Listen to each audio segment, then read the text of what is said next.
What's up everyone? Welcome back to the channel.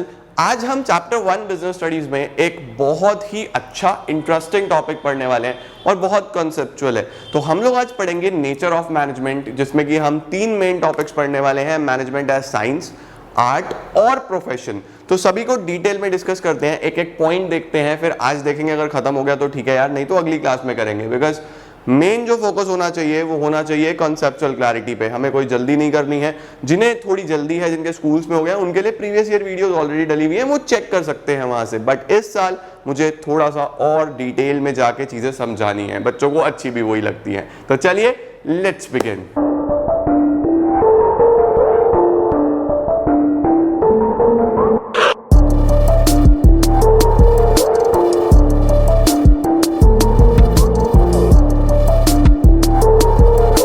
तो start करते हैं गाइस आज का टॉपिक। आज के टॉपिक में मैं स्लाइड्स यूज नहीं करूंगा, बिकॉज इसमें मैं आपको थोड़ा और अच्छे से लिख के समझाना चाहता हूं। तो हमारा जो टॉपिक है वो है नेचर ऑफ मैनेजमेंट। शॉर्ट में लिख रहा हूं। हाँ, नेचर ऑफ मैनेजमेंट में आपको मेनली 3 पर्सपेक्टिव देखने हैं। क्या मैं मैनेजमेंट को आर्ट बोल सकता हूं, क्या मैं मैनेजमेंट को साइंस बोल सकता हूं, या क्या मैं मैनेजमेंट को प्रोफेशन बोल सकता हूं। तो मेनली हम लोग इसके अंदर 3 पर्सपेक्टिव पढ़ते हैं कि मैनेजमेंट क्या आर्ट है, मैनेजमेंट क्या साइंस है, या मैनेजमेंट क्या एक प्रोफेशन भी है। अब बहुत सारे स्टूडेंट्स को ये कंफ्यूजन होता है, सर ये साइंस का यहाँ पे क्या लेन देन है, हम लोग तो इसको कॉमर्स में पढ़ रहे हैं, कॉमर्स में साइंस वाली चीज है। तो एक चीज क्लैरिफाई कर लीजिए कि हमारे पास मैनेजमेंट एक कॉमन टर्म है। देखो यार, मैनेजमेंट तुम्हें फीचर्स में भी पढ़ा ना कि मैनेजमेंट इज ऑल परवेसिव, तो मैनेजमेंट तो यार सबको चाहिए। एक साइंस में अगर या कोई हॉस्पिटल है जो कि कंप्लीटली साइंस बेस्ड है, या एक साइंटिफिक लैब ले लो, उसको भी तो मैनेजमेंट चाहिए। तो मैनेजमेंट एक हमेशा से कॉमन सब्जेक्ट रहा है। ये कोई स्पेसिफिकली साइंस वालों के लिए या कोई आर्ट वालों के लिए या कोई कॉमर्स वालों के लिए ऐसा नहीं है, ये एक कॉमन टू ऑल होता है। तो मैनेजमेंट आर्ट भी हो सकता है, साइंस भी हो सकता है, प्रोफेशन भी हो सकता है, इवन कॉम्बिनेशन भी हो सकता है। होगा या नहीं होगा वो हम आज की इस क्लास में डिस्कस करने वाले हैं। चलिए सबसे पहले डिस्कस करते हैं हम आर्ट के बारे में कि व्हाट एक्चुअली इज आर्ट। तो हम लोग क्या करते हैं, अब यार मैनेजमेंट को आर्ट से कंपेयर तो तब करोगे ना जब तुम्हें आर्ट के बारे में पता होगा कि आर्ट क्या है। तो सबसे पहले आर्ट को जानते हैं। देखो आर्ट क्या है। आर्ट हिंदी में बोलते हैं तो कला, है ना। हम लोग क्या बोलते हैं कि यार सिंगर लोग आर्टिस्ट लोग हैं, वो हमें एंटरटेन करते हैं। हम लोग बोलते हैं डांसर लोग आर्टिस्ट लोग हैं, यार उनके अंदर क्या बढ़िया सी चीज़ है, एकदम कुछ अलग, कुछ डिफरेंट, सही। तो ये सारे लोग मैजिशियंस हो गए, ये लोग आर्टिस्ट होते हैं। अब आर्टिस्ट में तो अलग अलग आर्ट होती है सबकी। चलो अब सिंगर्स में हम लोग एग्जाम्पल ले लेते हैं। फिर एक तरफ अरिजीत सिंह और एक तरफ हनी सिंह, दोनों ही सिंगर्स हैं, दोनों की अपनी अपनी आर्ट है, दोनों की अपना अपना कला है, सही है ना। तो आर्ट में क्या होता है, सबसे पहले कुछ फीचर्स के थ्रू समझते हैं। सबसे पहले एक आर्टिस्ट की आर्ट में उसके पास एक बेसिक नॉलेज होती है, जिसको हम क्या बोलते हैं, existence of theoretical knowledge. Theoretical का क्या मतलब होता है कि यार एक थियरी होती है यार। देखो जैसे फॉर एग्जांपल सिंगर लोग हैं, तो उनके लिए सारे गामा पादा नीसा जितने भी सुर हैं, मुझे बिल्कुल नहीं पता इस बारे में, लेकिन सुर हैं ये तो कॉमन है ना, सबको वही सीखने पड़ते हैं। चाहे वो अरिजीत सिंह हो, चाहे वो हनी सिंह हो, चाहे कोई भी सिंगर हो, उनके पास एक थ्योरेटिकल नॉलेज कॉमन होती है। आप किसी भी डांसर को देख लो, डांस के बेसिक्स जैसे कथक के बेसिक्स होते हैं, टेस्ट होते हैं, तो डांसिंग में भी एक जो बेसिक्स है वो हमेशा ही परफेक्ट होते हैं। तो हमेशा कोई भी आर्ट होगा उसके अंदर एक थ्योरेटिकल नॉलेज जरूर होगा। तो सबसे पहले जो आर्ट में हम लोग फीचर देखते हैं वो देखते हैं कि एक थ्योरेटिकल नॉलेज है जिसके बेसिस पे वो आर्टिस्ट ग्रो करता है, तो वो कॉमन होता है सबके अंदर, करेक्ट। इसके बाद एक आर्टिस्ट क्या करता है, इस थ्योरेटिकल नॉलेज को अपने हिसाब से अप्लाई करता है, उसको बोलते हैं पर्सनलाइज्ड एप्लीकेशन। अब भाई अरिजीत सिंह का गाने का तरीका अलग और हनी सिंह का गाने का तरीका अलग, दोनों ने अपने अपने अकॉर्डिंगली सुर ताल अप्लाई कर दिए। तो इनका मतलब चलो बना लेते हैं यार, बना लेते हैं। ये हैं हमारे हनी भाई, ये एकदम कूल, सही। और ये हैं हमारे अरिजीत भाई, ये थोड़े शांत स्वभाव के, थोड़े रोने रोने वाले गाने गाते हैं। और हनी भाई अपने एकदम कूल ब्रिलियंट। अरिजीत भाई के तो बाल भी घुंघराले घुंघराले बना देते हैं, और हनी सिंह भाई के एकदम मस्त, ये थोड़ा एंटरटेन करते हैं हम लोग को। अब दोनों ने क्या करा है, इनके पास थ्योरेटिकल नॉलेज सेम है, और जो पर्सनलाइज्ड एप्लीकेशन है वो अपना अपना अलग अलग है, कि अपने सुर को कैसे लगाना है वो अपना अपना अलग अलग तरीका है। That is their art. ठीक है ना। अब हनी भाई ने अपने साथ यो यो लगा दिया कि यो यो हनी सिंह, हम यो यो हनी सिंह, और अरिजीत भाई ने ऐसा कुछ नहीं लगाया, वो चल रहे हैं बस अपने गाने रुला रहे हैं, लोगों को रो रहे हैं। डोंट टेक इट सीरियसली, मैं मजाक करता रहता हूँ तुम लोगों के साथ, मतलब वो भी हमें एंटरटेन कर रहे हैं। तो एक अपना पर्सनल एप्लीकेशन हमेशा रहता है। उसके बाद ये दोनों ही या कोई भी आर्टिस्ट हो, क्या ये पहले दिन से ऐसे सुपरस्टार होंगे या पहले दिन से इनका गला इतना अच्छा होगा? हम लोग तो सारे बाथरूम सिंगर्स होते हैं, बाथरूम में खड़े हो गया मजे में गा रहे होते हैं सुबह शाम, लेकिन बट क्या हम उस तरीके से इतने लॉन्ग टाइम तक पढ़ा सकते हैं? या जैसे हम लोग, अगर मैं पढ़ा रहा हूँ तो मैं बहुत लॉन्गर ड्यूरेशन तक पढ़ा लेता हूँ, हमें इम्पैक्ट नहीं आता। क्यों नहीं आता? क्योंकि हम लोगों ने बहुत प्रैक्टिस हो गई इस चीज़ की, हमें बहुत कुछ पता चल गया। तो आर्टिस्ट भी ऐसे करते हैं कि उनके पास जो तीसरी इंपॉर्टेंट चीज़ होती है वो होती है उनकी प्रैक्टिस और क्रिएटिविटी। सही है ना? आपका कौन फेवरेट सिंगर है आप कमेंट सेक्शन में जरूर बताना, और उन्होंने क्या क्रिएटिविटी दिखाई है अपने आर्ट में वो भी जरूर बताना। तो प्रैक्टिस और क्रिएटिविटी इसके अंदर तीसरी चीज होती है कि एक आर्टिस्ट जितना प्रैक्टिस करता है, जितनी क्रिएटिविटी लगाता है, उतना परफेक्शन आ जाता है उसकी आर्ट में। तो आर्टिस्ट को तीन चीजें चाहिए भाई, सबसे पहले ज्ञान, थ्योरेटिकल नॉलेज, फिर वो उस ज्ञान को पर्सनली अप्लाई करता है कि यार ये ऐसे ये ऐसे ये ऐसे, और फिर उसकी प्रैक्टिस करते करते करते करते वो परफेक्ट हो जाता है। समझे ना? तो तीन चीजें हैं, थ्योरेटिकल नॉलेज होनी चाहिए, उसके बाद एप्लीकेशन होता है, और प्रैक्टिस एंड क्रिएटिविटी होता है। तो हम इस आर्ट को कंप्लीट बोलते हैं। अब देखते हैं यार, जो मैनेजर है, जो सारी चीजें मैनेज करते हैं, अगर मैं अपनी ऑर्गेनाइजेशन को मैनेज कर रहा हूं तो how I am managing the things, क्या मेरे पास एक बेसिक नॉलेज है मैनेजमेंट की जो हम पढ़ रहे हैं? ये सब मैनेजमेंट की नॉलेज ही तो आपको दी जा रही है, ये हम लोगों ने भी तो पढ़ी है अपनी लाइफ में थ्योरेटिकल पर्सपेक्टिव से। तो मैनेजमेंट की भी एक बेसिक नॉलेज होती है, जैसे आप चैप्टर 2 में प्रिंसिपल्स पढ़ोगे तो एक बेसिक नॉलेज आपको मैनेजमेंट की दी जाती है। आप फर्दर बीबीए करोगे, एमबीए करोगे, मैनेजमेंट सिखाया जाता है आपको। सही हो गया। उसके बाद एज अ मैनेजर, क्या हर मैनेजर का एक पर्सनलाइज एप्लीकेशन होगा? जो थियरी हमने क्लासरूम में सीखी है, कॉलेजेस में सीखी है, उसको अप्लाई कैसे करना है? मेरा मैनेजमेंट अलग, आपका अलग, आपके फादर का अलग, मेरे फादर का अलग, मेरे पेरेंट्स का अलग, आपके पेरेंट्स का अलग, सबका अलग, सबका मैनेजमेंट करने का तरीका अलग अलग है। पर्सनलाइज्ड एप्लीकेशन है। अब अगर लड़ाई हो गई तो कोई आराम से सुलझाएगा, कोई 2 गाली देगा, 2 गाली खाएगा, कोई कुछ भी नहीं करेगा, बस वो सुन के चला जाएगा। तो सबका अलग अलग तरीका है ना? अब मेरे ग्रैंडफादर हैं, वो बोलते हैं कि यार देखो, अगर तुम्हें कोई कुछ कहता है तुम चुपचाप सुन लो, बात खत्म करो, बात वहीं खत्म हो जाएगी। तुम 2 और दोगे, सामने वाला 2 और देगा, तुम 2 और दोगे, 2 और देगा। अब मैंने कहा यार ऐसे हर बार सुनी भी तो नहीं जाती। तो उनका तरीका अलग, हमारा तरीका अलग हो सकता है, फर्दर आपका तरीका कुछ अलग हो सकता है। तो मैनेज करने का पर्सनलाइज एप्लीकेशन अलग अलग हो जाता है। प्रैक्टिस एंड क्रिएटिविटी, एक मैनेजर जितना ज्यादा एक्सपीरियंस होता जाएगा, जितनी उसे प्रैक्टिस होती जाएगी, उतना बढ़िया हो जाएगा। तो यार ये तो तीनों चीजें अप्लाई होगी। जो चीज आर्ट में चाहिए वो मैनेजमेंट में भी चाहिए, थ्योरेटिकल नॉलेज भी, पर्सनलाइज एप्लीकेशन भी, और प्रैक्टिस एंड क्रिएटिविटी। फिर तो मैनेजमेंट एक आर्ट हो गया, हाँ या ना? Yes, management is considered as an art. Management को आप एक आर्ट डेफिनेटली 100% बोल सकते हो। क्लियर होती है ना बात? तो अगर अब तुम्हारे से कोई सवाल पूछे कि सर क्या मैनेजमेंट एक आर्ट है, बोलो हाँ यार है। क्यों नहीं है? क्यों होगी? क्योंकि उसमें सारे फीचर पाए जाते हैं जो एक आर्टिस्ट में पाए जाते हैं, जो आर्ट में पाए जाते हैं। तो इसीलिए हम मैनेजमेंट को आर्ट भी कंसिडर कर लेते हैं। इसीलिए जब आप कभी डेफिनेशन पढ़ोगे तो मैनेजमेंट इज अ प्रोसेस की जगह management is an art of getting things done वहां पे आपको सुनने को मिलेगा। तो वो भी यार एक सही डेफिनेशन हो जाती है बिल्कुल। तो management is yes definitely considered as an art. Clear होता है टॉपिक? अब चलते हैं साइंस की तरफ। अब फिर से वही ऐसे ही समझेंगे, ठीक है? क्या साइंस में क्या होता है भाई साहब? साइंस में भी 3 चीजें पढ़ेंगे हम लोग, ठीक है? साइंस में भी कितनी चीजें पढ़ लेंगे? 3 चीजें पढ़ लेंगे। सबसे पहले हम बात करते हैं एक सिस्टमेटाइज्ड बॉडी ऑफ नॉलेज।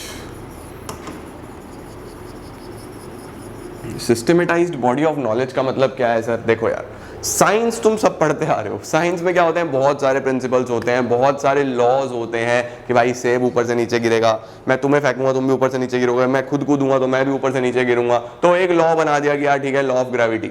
सही है। ऐसे बहुत सारे न्यूटन ने, आइंस्टाइन ने और बहुत बड़े बड़े विद्वान हुए जिनको मैं करंटली भूल चुका हूं क्योंकि मैं साइंस से बहुत दूर हूं।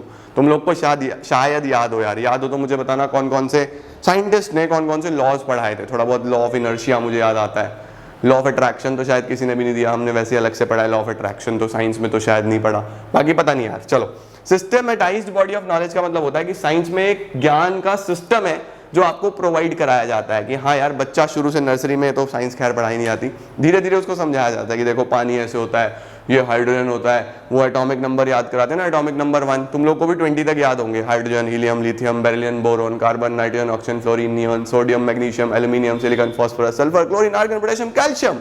यस, 20 के 20 याद है। इसी बात पे वीडियो लाइक जरूर करना और साइंस वालों को दिखाना कि देखो कॉमर्स वाले तब भी तुम्हें हमारी बैलेंस शीट बनानी आती है क्या, बताओ। सिस्टमेटाइज्ड बॉडी ऑफ नॉलेज क्या है जी, ज्ञान।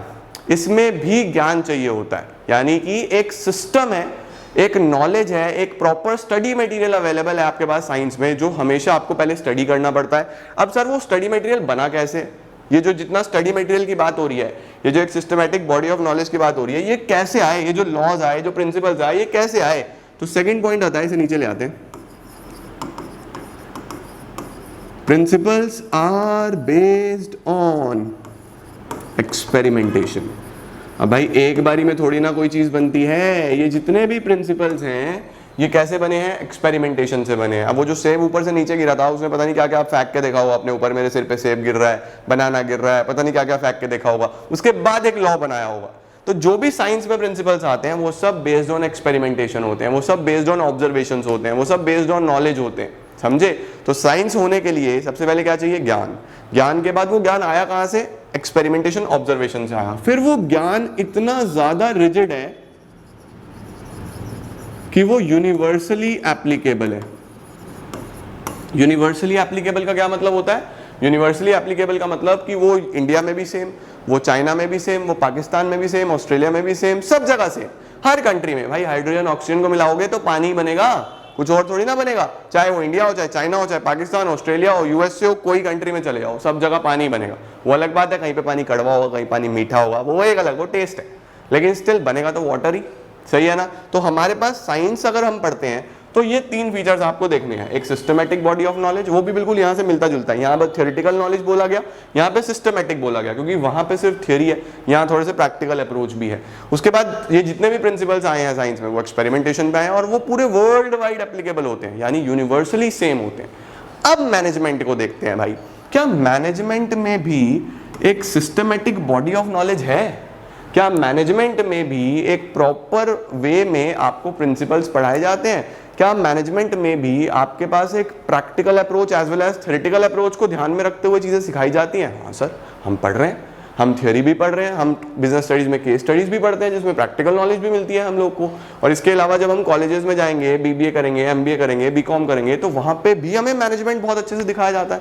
तो यार ये तो मैच हो रहा है, इस फीचर से तो लग रहा है कि हाँ यार मैनेजमेंट भी एक साइंस हो सकता है। चलो ठीक है, मैंने मान लिया कि ये तो मैच हो गया। जो मैनेजमेंट के प्रिंसिपल्स हैं, क्या वो भी इसी तरीके से ऑब्जर्वेशन एक्सपेरिमेंटेशन से बने हैं? अब देखो मैनेजमेंट के प्रिंसिपल्स क्या हैं, तुम लोग अगली क्लास में पढ़ोगे, तुम लोगों ने शायद स्कूल काल में पढ़ भी लिए हो।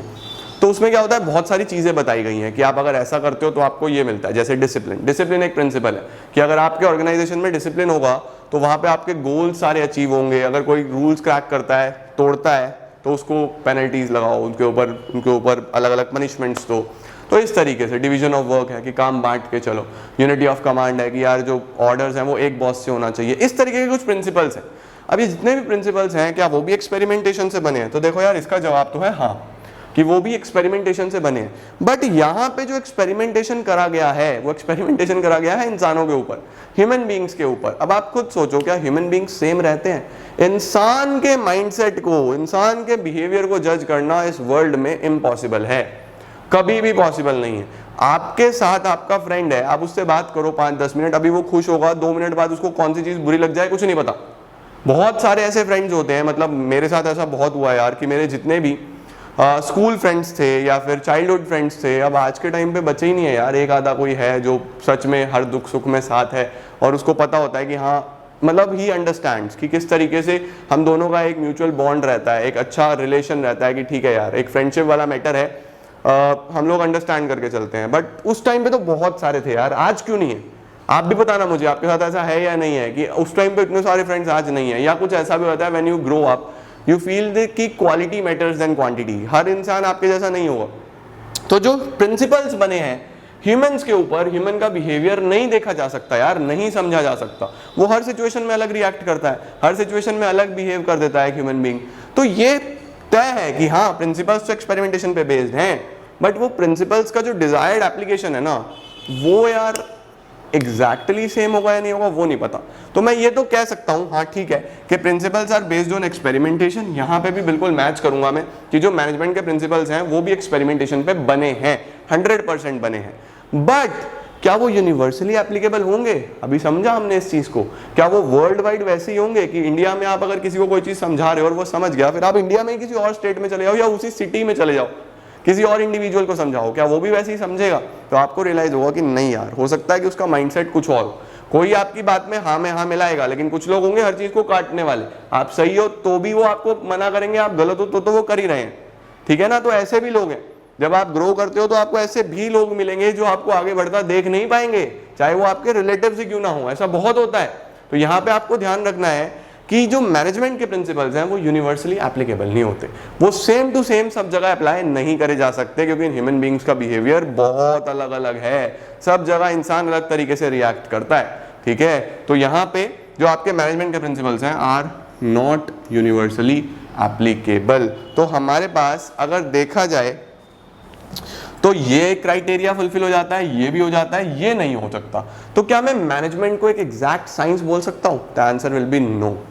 Management is not an exact science. Sir अगर एग्जैक्ट साइंस नहीं है तो फिर क्या बोलें? तो देखो कई बुक्स में आपको लिखा हुआ मिलेगा इन एग्जैक्ट साइंस, या तो आप इन एग्जैक्ट साइंस बोल सकते हो या फिर आप सोशल साइंस बोल सकते हो। अब मुझे इतनी सारी चीज़ें जब समझानी होती है ना तो मैं स्लाइड्स में ये सब लिखना पसंद नहीं करता। मैं कहता हूँ कि बच्चों को मैं प्रैक्टिकली समझाऊंगा, वो मज़ा आता है मुझे उस चीज़ में। तो मैनेजमेंट एग्जैक्ट साइंस नहीं है, मैनेजमेंट एक इनएग्जैक्ट साइंस है, मैनेजमेंट एक सोशल साइंस है। तो ये दो चीज़ें मैंने आपको बहुत अच्छे से समझाई, उम्मीद कर रहा हूँ आपको समझ में आ गया होगा कि मैनेजमेंट आर्ट तो है लेकिन साइंस तो यार गड़बड़ हो जाएगा, साइंस हम नहीं बोल सकते। अगर मैं कहूँ सर कि क्या मैं इसको बोथ बोल सकता हूँ कि management as both science as well as art, कि क्या दोनों हो सकता है कि थोड़े से फीचर्स इसके थोड़े से इसके, तो वो आंसर होगा yes, management can be considered as both science as well as art, because art के तो सारे मैच हो गए, लेकिन साइंस के भी मैक्सिमम जो फीचर्स हैं वो मैच हो जाते हैं। एक आधा अगर एप्लीकेबल नहीं भी हो रहा तो चलो यार कोई बात नहीं। तो अगर आपसे क्वेश्चन आ जाए कि क्या दोनों बोले जा सकते हैं, तो you will say yes, management is considered as both science as well as art, ठीक है जी। तो हम लोगों ने नेचर में दो टॉपिक कवर करे, आर्ट और साइंस। प्रोफेशन समझाऊंगा अगली क्लास में, ठीक है, क्योंकि आई रियली डोंट वांट कि बहुत बड़ा हो, तुम लोग बोर हो जाओ, थ्योरेटिकल सब्जेक्ट वैसे ही है। तो तुम लोग को क्या करना है, आज इसकी रीडिंग करनी है, प्रोफेशन अगली क्लास में करेंगे और साथ साथ ऑब्जेक्टिव्स भी प्रैक्टिस करेंगे कि कौन कौन से ऑब्जेक्टिव सीबीएसई ने हमारे से पूछे हुए हैं। तो अगली class is gonna be very interesting, बहुत ध्यान से करना। अगली क्लास में प्रोफेशन को खत्म करेंगे और चैप्टर को भी कर देंगे क्लोज, और लास्ट ईयर्स में जितने क्वेश्चन आए हैं वो सब कराऊंगा नेक्स्ट क्लास में। टिल देन इतना रीड कर लो, ये टॉपिक प्रिपेयर कर लो, बड़े टॉपिक्स हैं, छोटे नहीं है। एनसीईआरटी पूरी अच्छे से पढ़ो और बढ़िया तरीके से लर्न करके चलो। Chapter 1 is about to end, ठीक है। This is it for today guys, thank you so much.